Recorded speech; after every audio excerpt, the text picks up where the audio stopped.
Some things just go better together, like comfy clothes and work calls, and bundling your home and auto insurance with USAA. It's less hassle and more savings. USAA, what you're made of, we're made for. Call for a quote. Restrictions apply. Hi there, I'm Adam Kirbas here in Ordu in Turkey. This is a region in the Black Sea area. And we are back. I'm back. I have been recording Wednesday my short story, and you should definitely check it out so that there is no mistake about it. This is what I've been doing, and this was a test, like I said. I wanted to try out audio books. I actually wanted to record another audio book which I thought would be suitable. This was the screenplay. Well, I had originally planned it as a screenplay, Yamilias. But then I decided in the last moment that it would be actually better that I write it as a screenplay, because before that, I'm right now writing a screenplay Lifesaver. I don't know whether you know about it, but it is on Wattpad. You can check it out. In a way, I'm already struggling with the screenplay. Before that, I wrote Invert. Invert was a screenplay about religion, which I wanted to write an entire season or a series. The first season, at least, I think this was feasible, or some sort, in a way, to sell the screenplay, if it is suitable, if it is possible to movie producers. So because we live in this streaming era, so streaming gains more and more support. Streaming, like streaming services like Netflix, HBO, Apple, and so on, they are gaining ground. So and movies. This is actually what Netflix pretty much showed, that movies are important, yes, but more and more TV shows come into being more important. And however, I wanted to go into this gap. You somehow learn screenwriting while you are doing it. This is not very easy. Of course, there are a lot of literature about screenwriting, especially there are literatures about how to write a movie. Some of them are actually really good, and they are pretty much lining out in detail how you write a movie, what you have to be considered, and so on. And of course, and then there is, of course, a TV show, and in a TV show you don't find much material. In a TV show you have, of course, some literature which tells you, you have to have a story arc. This is true, especially if you have a sitcom. It is easier to write a sitcom, or to structure a sitcom, whereas in a sitcom this is very difficult, especially the jokes. This is I think this is the essential part of a sitcom, that you have those working jokes, those working one-liner. If you only think of Friends, of Seinfeld, the main part in a sitcom is indeed the jokes, so that you get a laugh. But however, if you write a series like which is more intricate, especially intricate characters, where a lot of characters play together, then this is pretty much difficult in that sense. I give an example. If you, for example, the Dark Knight trilogy from Batman, they were very successful with Christopher Nolan, and I mention this because there is some analysis how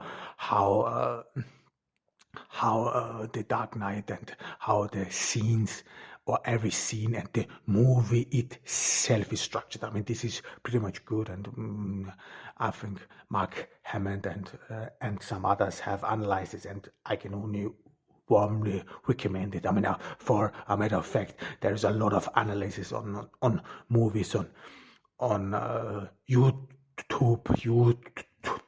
is some sort of in a new way of you can get a lot of access information. I mean, if you are like me, if you're an autodidact, if you do not know much about movies, I mean, if you only know watching movies but do not know what is behind it, I mean, then it is indeed a bit difficult, of course. And I saw the difficulties in my first series I wrote. This was in Invert. I mean, in Invert, this was pretty much difficult, however, but I will come to that. But one key difference to a movie is if you write a series, this is the development of a series. Because if you have some sort of a movie like The Dark Knight, I mean, this is pretty much easy in that sense. I mean, you have Bruce Wayne. I mean, Bruce Wayne in The Dark Knight trilogy, this is the central figure. And if you see that the Dark Knight trilogy is actually pretty much built on this, on one character art and everyone, and this is some, in a way, this switching back and forth between Bruce Wayne's life, who is the Batman. I mean, this is really the central figure on Batman, and then those villains. And if you watch this movie, Christopher Nolan, and you immediately realize this is all about Batman. I mean, of course, the movie is about Batman. Batman plays a central figure. However, what is very important is that when this, what is important is, especially if you write a series, or is the scenes. I mean, which scene follows another, especially if you have a very intricate story with a lot of characters, not with one, but with many characters. I mean, think of Game of Thrones. I mean, there you have a lot of characters, a lot of scenes, and then the big issue there is not only how to structure a scene, because of course a scene, this is what you read everywhere, has three structures: a beginning, center, and then the end. I mean, or this is in general, but this is so general that if you work on a scene, this is pretty much, so general that it does not really help you. I mean, of course, in the first act, you want to some sort of go into the scene. You want to easily clear out what is the issue of this scene. Then in the second act, somehow you work towards a high point, and then in the third act, you then some sort of have a conclusion and so on. However, this is all easy if you make movies, because in a movie like Dark Knight or whatever, this is some sort of linear. This always starts with Bruce Wayne in his childhood. This is, you have some sort of a linear development of time. So if you only think about how the Dark Knight and so starts with the first part of it, then you know, this is Bruce Wayne as a child, and then gradually he grows up, he finds himself, and then you have always these villains. I mean, this is some sort of a switch back and forth. This is some sort of a dual-live structure of a movie. So when every time when Bruce Wayne or Batman does something, there's a switch to the villains here, what they're doing there. So it is always the opposite. So if Bruce Wayne, for example, with Ra's al Ghul is on the mountains and so on, he learns something. He learns stamina or whatever it is. He learns to understand himself. This is, if you see, this is some sort of has many ties to the Count of Monte Cristo, so with Edmond Dantes in prison here, and Abbe Farida, the other priest, becomes his great master. The priest teaches him, and more Edmond Dantes becomes this machine, becomes this fighting machine, and he understands what happened to him in the Count of Monte Cristo. The protagonist Edmond Dantes was deceived by his friends, by his close ones, by Edmond, by Fernand Mondego, by Danglars and Caderousse. So this is a little bit different from the movie. The movie, especially the movie with Guy Pearce and so on, they some sort of reduce part of it. But in the book, and you should definitely read Dumas. I mean, Dumas or the Count of Monte Cristo is really great work, as well as the Three Musketeers. There is structure very important. However, and then you see, but in order to go back to Batman: The Dark Knight, I mean, there it is pretty much linear. So everyone Bruce Wayne does, then it is always switched to the villains, to the opposition in that sense. I mean, in the beginning, the opposition seems to win. I mean, this is how it also, so it is some sort of a back and forth between those characters, between good and evil, and then you always see, I mean, every time when Bruce Wayne does something bad, then it appears like that the villains would be win, and every time Bruce Wayne does something good, I mean, when he's trained by Ra's al Ghul, then you see a switch to the villains, what they do wrong, and so on, how they prepare, why they are struggling, what is with it. So, and especially around this key concept of what is being taught to Bruce Wayne by Ra's al Ghul. So you have here a very simple switch of the scenes, because this is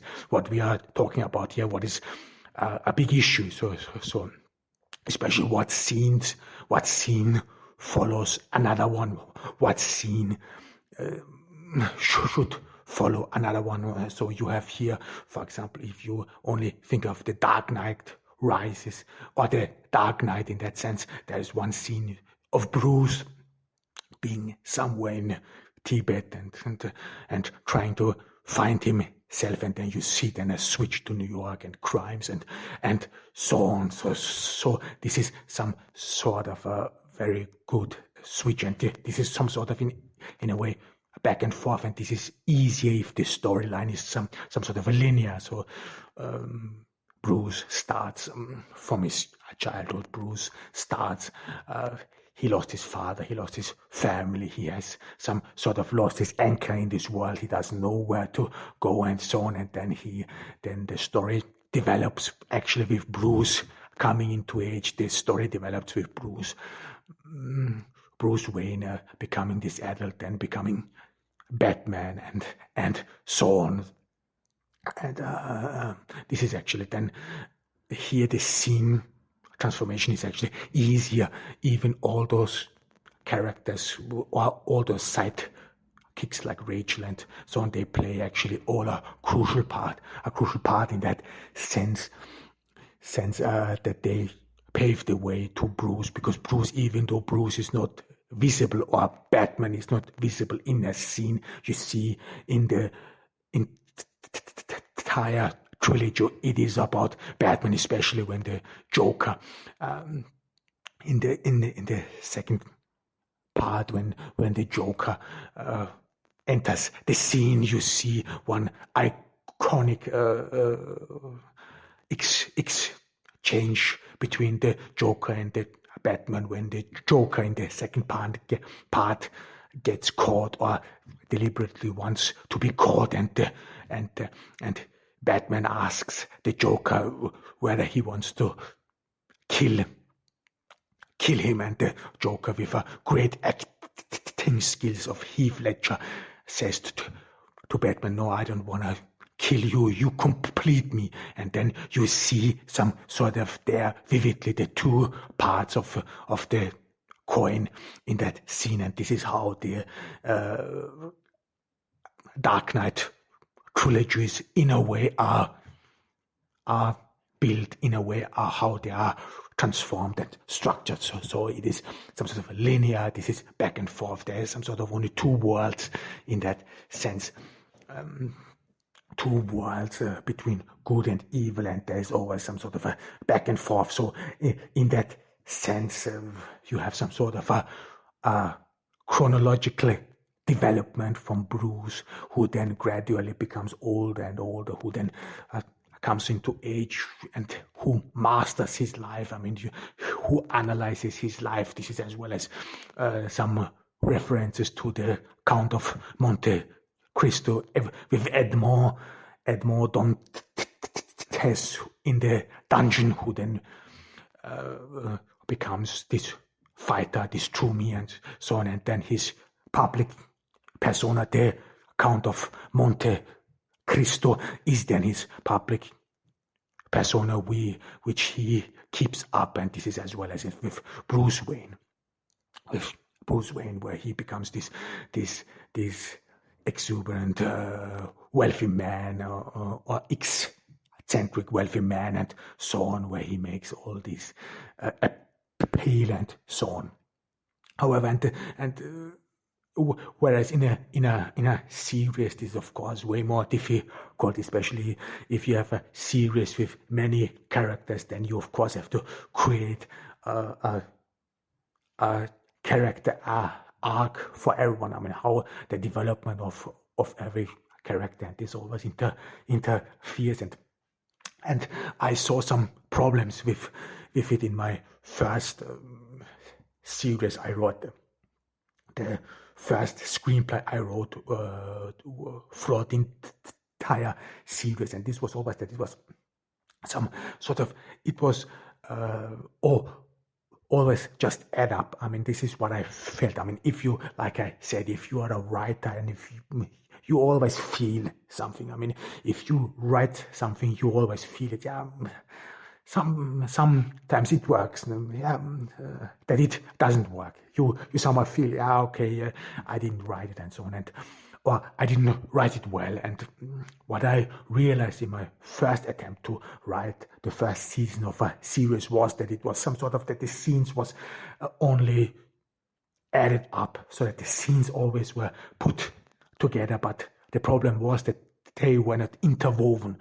And this is very important, and this is what you see in the with Batman and the Dark Knight trilogy. The scenes, even though there are only two aspects, even though they are linear, there are two aspects. There is some sort of a genealogy or chronological development from a small world to a big world, yet they are very well interwoven. I mean, you see always where this switch when Bruce is being in prison, then some sort of you have this feeling he's doing something wrong, he's misguided, or he's Tibet a smuggler, whatever he's doing wrong. And then in the opposite of the scale, if you want, then crime is winning. But then when Bruce is more determined, when Bruce accomplished more, is being trained by Ra's al Ghul, then you see that crime is some sort of weakened by Rachel and Harvey Dent and so on. You really see that these scenes, that they are always interwoven, and this is really good. I mean, and this is what I realized more and more. I think The Dark Knight is a very good movie if you want to analyze and especially analyze how those scenes transformations have to work. Because I would lie if I would say that I had figured it out, because this is still very difficult, especially if you have a lot of plot lines, intricate plot lines. But however, what I realized in my first attempt was with the screenplay of Invert was that the scenes that they are not interwoven enough, that they do not go into each other, that the characters, and I don't mean that the characters should play a crucial part in their worlds or whatever. So because if I say that the scenes should be interwoven more, everyone would immediately assume that the characters in my screenplay or whatever, that they would meet in real world. And so no, this is not the case. If you only watch a Game of Thrones, there you see, for example, in the beginning, Daenerys, who is one of the main protagonists of the movie. Daenerys is far away. He's been sold off by her brothers to the Dothraki and so on. So she's actually far away from the action. And this is as well as with Jon Snow. Jon Snow, who is one of the main protagonists. And spoiler alert, it then turns out he's Daenerys' half brother, or not that they're cousins, and however, and you see that Jon Snow and Daenerys, that they are far away, and then only throughout the story they come closer, and then they, in the end, Daenerys enters King's Landing and wreaks havoc. However, and then you see that, but however, the story in Game of Thrones, if you watch it, this is interwoven. And this is, I think, Game of Thrones, because not only because of its success, but because of this very intricate storyline. And I think you have to read the books in order to somewhat slowly understand how this works. But again, I mean, I think Game of Thrones as well as struggles in a way as well, how to structure a scene, especially a continuous interval of scenes, because there's of course one beginning and end and so on. But in a movie, if you only watch a movie especially, then you always see that there's a gradual following of scenes. I mean, it is easier in the Dark Knight, I mean, especially if it is chronological, then you always have to look through the timeline and the switch between good and bad, between Bruce Wayne and the villains. This makes it easier in that sense. However, and in my second attempt with Lifesaver, I try to improve this with Lifesaver. I mean, I try to improve this. I always try to see faults. I always try to improve these thoughts. But of course, I mean, again, I was not 100% satisfied, or I am not 100% satisfied, because still there is some sort of, I mean, I work rather with some sort of a pattern. I mean, because it is easier if you work with structures. I mean, I always or that there are actually two types of workers or authors. This is what I said about it before, that I mean, there's one type of authors, you could say these are Stephen King style workers, authors who just have one idea, one scene, and then they start writing. I mean, this is I think Stephen King even advises that to do that. So only think about one scene, and if you have one scene, then start writing. Yeah, I did that as well. I mean, and if you're an author, you have to find yourself, of course, and then you should try to emulate both scenes. However, so if you follow Stephen King, then you think about one scene, and then you start writing this scene, and then everything will follow as well. I mean, I did that too, and I still do this. Somewhat pet stories, for example, are built on that way, especially short stories, novels, and so on. I still write in that way. However, if you write a very extensive work like the screenplays of Invert, and now with Lifesaver, then the problematic is if you do not make enough further planning, then then you get stuck halfway through. And this is I had these experiences as well. I mean, if you have an author and you start writing only with one scene, then things become problematic, especially if this is more intricate, if the story gets more intricate and so on. So this is then the second type of author where you some sort of make preparations. You want to know what the entire story is about, and then you work with a certain kind of pattern. This approach is more fruitful if you write very for example, if you write an extensive novel, if you write a novel or screenplay which is more intricate with a lot of plot lines, with a lot of characters, then you should rather structure your writing, structure your screenplays and so on, and make preparations. However, and one of the big issues I face and still face with screenwriting is that how do you make those scene transformations? I mean, what should follow what, or what character arc should be followed by another? I mean, if you have a lot of protagonists, if you have a lot of characters in your scene, then you have the choice how to make it, and this was actually pretty much difficult with Lifesaver, because I still think that my screenplay or the series Lifesaver, this was the first season. I am writing the first season of Lifesaver, that it is better. I mean, I did indeed made some progress with structuring the scenes, but however, I still miss this pattern, which I think would be more fruitful, especially this interwovenness. However, I'm right now wanna finish the first season of Lifesaver. This is actually one of the reasons why I did not start immediately with what I had promised, that I would talk about desire.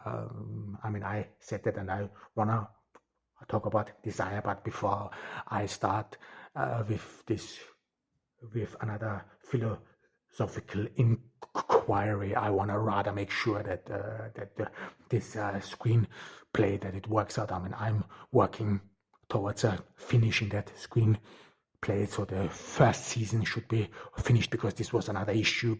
I somehow analyzed a lot of beginnings. I mean, because beginnings is very important, especially in the streaming business, because if you only watch on Netflix, you can watch a lot of movies, TV shows, as many TV shows as you want, and mostly you will only stick to a TV show if the first, I would say, 5 or 15 minutes grab you. This is some sort of in a book. If you buy books, or this was back in the days. I mean, nowadays no one really, or I think nowadays books are in decline. Many people read audio or listen to audio books. I do listen to audio books because of the simple reason that your eyes don't get sour with audio books, as well as that you have more time, because you do while you listen to audio books, you can do something else like exercise or whatever. I mean, audio books are very comfortable indeed, and however, but if you bought books in the past, then you would, of course, one thing you would bought books was if you would read fewer previews. Yeah, you would read previews and then would see whether this books grabs you, or whether this books gets your attention. Or if you would go into a bookstore, then I would always read the beginning, whether this book can grab my attention, and somewhere in the middle and then the end. This is, everyone has a different approach, and then with the rise of online retailers, you rather read what people write about the book, only think about Amazon. Then you always see or watch those customer reviews of the book. This meant how many people read it, how many people have given the book 5 stars, and so on. This is how you buy or bought later books. And if you listen to audio books, then it is pretty much similar. You some sort of read the preview, how many people wrote it, and then of course you want to hear the voice of the person who reads this audio book to you. However, and to come back in that sense, I waste a lot of, not wasted, but spend a lot of time to make a good beginning, because you want to grab the attention, especially with streaming businesses and so on. Everyone wants to immediately get attention. Or if you want someone to stick with a series, with your movie, whatever, then it is smarter to get the attention immediately. So the times have changed in that sense. For example, if you would watch a Scorsese movie, or if you watch a Tarantino movie in the past, you would mostly go into the cinema if you could, and then you had already paid. Even though if you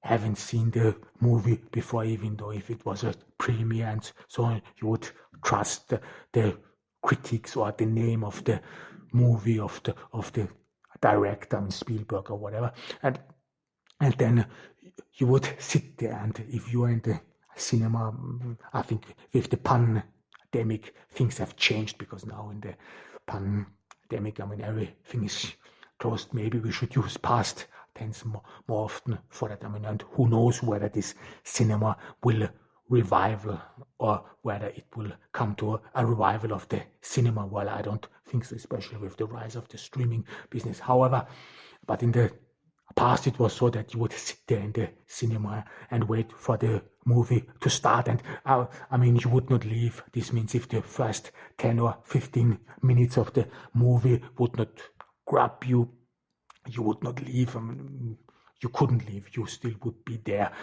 or no one could switch on to another movie, or could switch to another TV show. And with the streaming business, of course, this has changed, because now everyone can switch on to another movie if he or she does not like the movie, and so on. Because with Netflix, if you watch, I am not a subscriber of Netflix right now, but if you only watch Netflix, there are not many recensions or reviews, or people do not write many reviews on Netflix, so you some sort of have to dig yourself through all this stuff, of course, and then you rather read classics, whereas Netflix, has not very a lot of or only a few quality movies and TV shows. Whereas with HBO, for example, with HBO, you pretty much know these movies, these TV shows have some sort of a high qualitative standard, so you pretty much trust these movie makers. If I only think, when I started watching The Sopranos, and The Sopranos is one of my favorite TV shows. When I started watching The Sopranos, I actually was not really thrilled by it. It is some sort of new or a new understanding. There is a mobster who goes to a a psychiatrist, a mobster who goes to a psychiatrist, and this is all not easy. I mean, so it took a little while to get that. Whereas Breaking Bad, if you only watch the beginning of Breaking Bad, that just really grabs you in a way. I mean, this movie where he stands and records, you will hear something of me. I mean, this immediately grabs you and so on. So you see the beginning is very important, especially in the streaming business. And I spent I spent time to make a good beginning, but I'm somehow still struggle with the ending. So because especially in a series, the ending is always very problematic, because if you, for example, write the first season of a series, I always said, I mean, this is my opinion. I mean, I don't know how other people do this, and it would be nice if other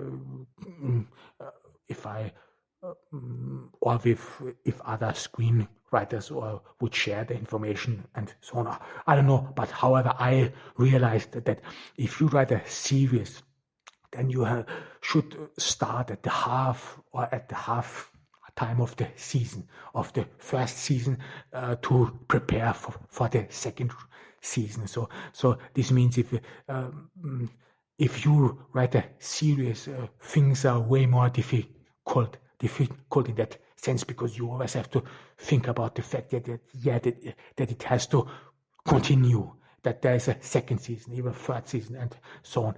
And this meant that if you write a series and so on, that you always have to plant the seeds for the second season, that you know how to continue, because this has started very problematic. If you have to start out of scratch, or the worst thing that could happen to you is if you write a series and some sort of the characters are killed off, all of them, and then you have to start some sort of from scratch, have to reintroduce new characters. This is what you see in some series. This is this annoying back flashes and so on. I mean, I know I had a lot of back flashes or flashbacks, if you want, in Invert, and I try to avoid them in Lifesaver. But those flashbacks, if you always see them in some movies, like Prison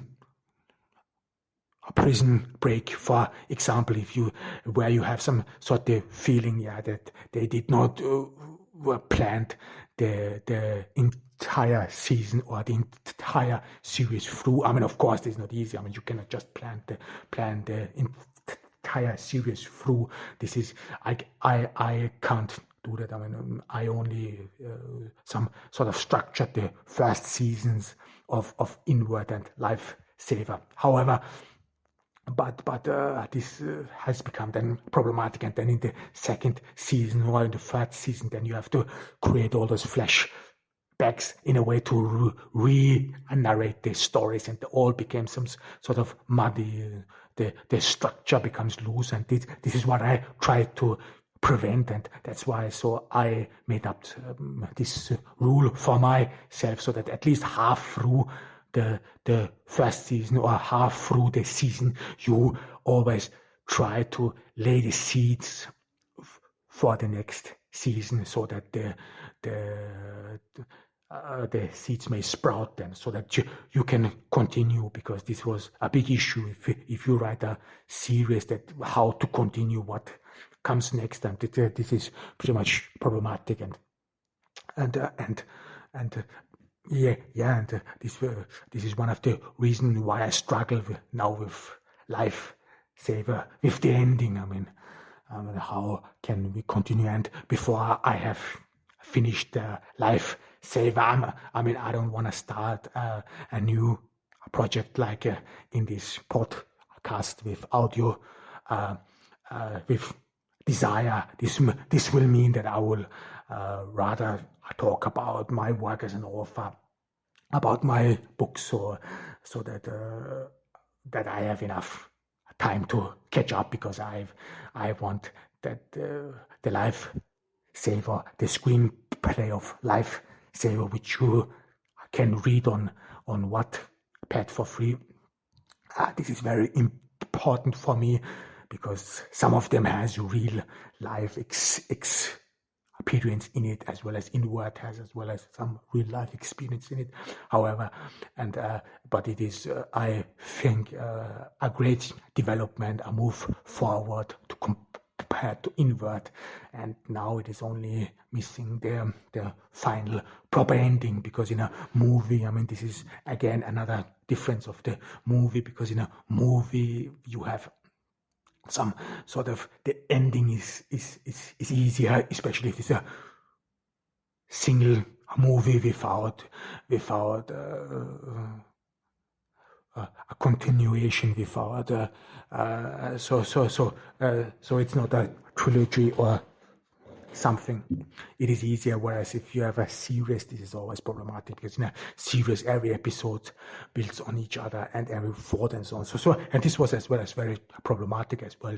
For example, neither in Invert nor in Lifesaver I really cared for this separation of the time, because normally a series or one episode in a series lasts between 30 or 45 minutes. I actually thought about it so that I would write every episode in that way, but then later I declined this approach. I said no, it is smarter to write the series in one together, in a whole, so that it's then later easier to separate it. So if then later, if you make a movie out of it, then you can draw the lines where you want to have. So it's then easier, so that you do not some sort of being narrowed down by time, because you could assume that epi sort of a series is some sort of a mini movie with 45 minutes, and that you have some sort of create like a mini movie. But for me it was very important to create tension. I think this was what you learned from Game of Thrones, this tension, the how to grab people, and this was for me very important, and so that I some sort of disregarded it. So I did not take much into consideration how much one should last and not. This is why those episodes. This is when if you read Invert and Lifesaver, then you see that there is no separation of one episode 1, episode 2. No, this is some sort of a continuous stream with the goal that you really keep up the tension. And only, this is what I thought, only that the transformation of day and night, some sort of signals to you, there's a thought process over so how but of course this was the first time for me to write something like that, and this is, I think I will talk about it the next time, because I mean this was of course a giant project what I wrote there. I mean Invert. Before Invert, I wrote a movie script. I mean this is Lettuce. You can find it as well as on Wattpad for free. And there, this was the first time I wrote a screenplay, and then now with Invert and then Lifesaver. So I try to improve myself. I mean, I did not go to a film school or whatever. So, but I would like to.